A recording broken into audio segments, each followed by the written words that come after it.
Okay, picture this. The Cold War. The world is on a razor's edge. You've got superpowers staring each other down, armies on high alert, a time of huge calculated political moves. But what if I told you that one of the biggest breakthroughs of that entire era didn't start in a war room, but with a simple game of ping pong? Yeah, that's the question we're tackling today. And I know, it sounds like something straight out of a Hollywood movie, but it's exactly what happened. The whole thing hinges on a missed bus, a kind of hippie athlete, and a single moment of kindness that somehow changed the world. To really get how wild this story is, you have to understand what 1971 was like. This wasn't just a chilly relationship. We're talking a total deep freeze, a wall of ice between the US and China. For more than 20 years, nothing. No talking, no trade, no embassies. Each side saw the other as the absolute enemy, a threat to their entire way of life. The silence was deafening. So yeah, a world of ice. It was this massive, seemingly unbreakable wall of hostility. And to crack it, well, that was going to take something that nobody, and I mean nobody, saw coming. And that something unexpected happens right here. We're in Nagoya, Japan, at the World Table Tennis Championships. Now, this was already a pretty big deal because it was China's big return to international sports. But the real drama, the moment that was going to change everything, was about to happen way off the court. So let me introduce you to our guy, Glenn Cowan. He's 19, from California, and he is a total product of the 60s. We're talking long hair, tie-dye, the whole deal. After practice one day, he makes a tiny mistake. He misses his team bus. He's in a rush, so he just hops on the next shuttle he sees. The doors close, and he looks around and realizes he's on a bus with the entire Chinese national team. And instantly, that feeling of uh-oh sinks in. I mean, according to the strict rules from both governments, these were the people you did not talk to. You didn't interact with them. You didn't even look at them. Suddenly, the air on that bus gets very, very thick. For 10 minutes, 10 whole minutes, there was just absolute silence. Can you imagine that? Just this American teenager and the entire Chinese team staring at each other. It was like a miniature Cold War happening right there in the aisle of a bus. You could have cut the tension with a ping pong paddle. But then, something incredible happens. One person on that bus decides to break the rules. One of China's top players decides to ignore decades of political orders and just be a human being. Now, you have to understand how risky this was. Mao Zedong, a 3-time world champion, walks up to Glenn Cowan and says this through an interpreter. He does something brilliant. He separates the government from the people. It's a simple idea, but in that context, it was a powerful and incredibly brave thing to say. And Zhuang didn't stop there.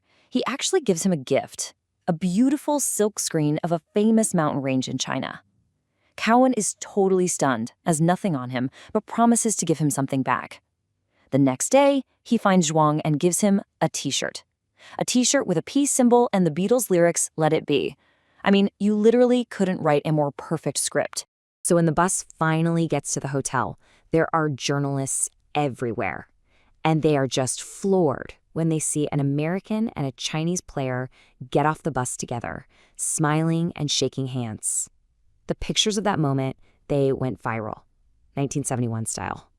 And this is the moment where our little story about a bus ride completely explodes onto the world stage.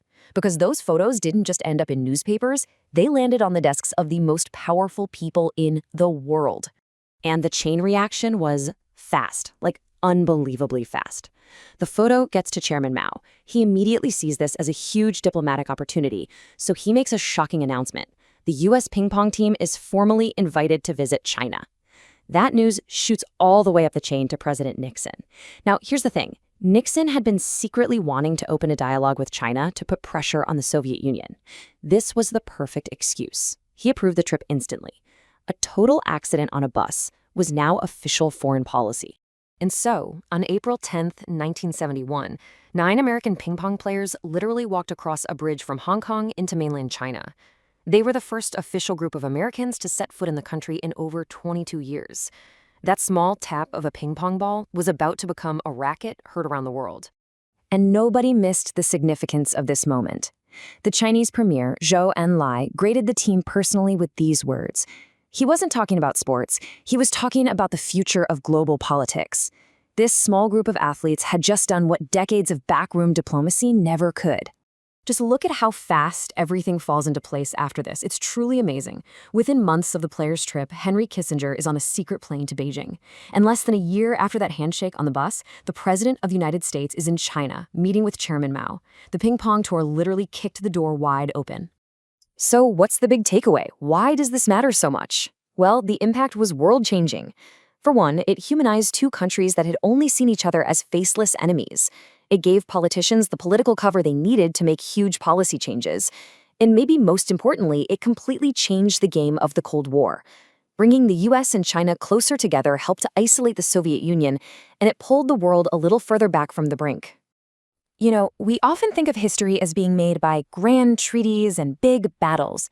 But this story is a perfect reminder that sometimes the biggest changes start with a small, unexpected human connection. A missed bus, a simple gift, a handshake. It really makes you wonder, doesn't it? What small moment that's happening right now might be the one that changes everything?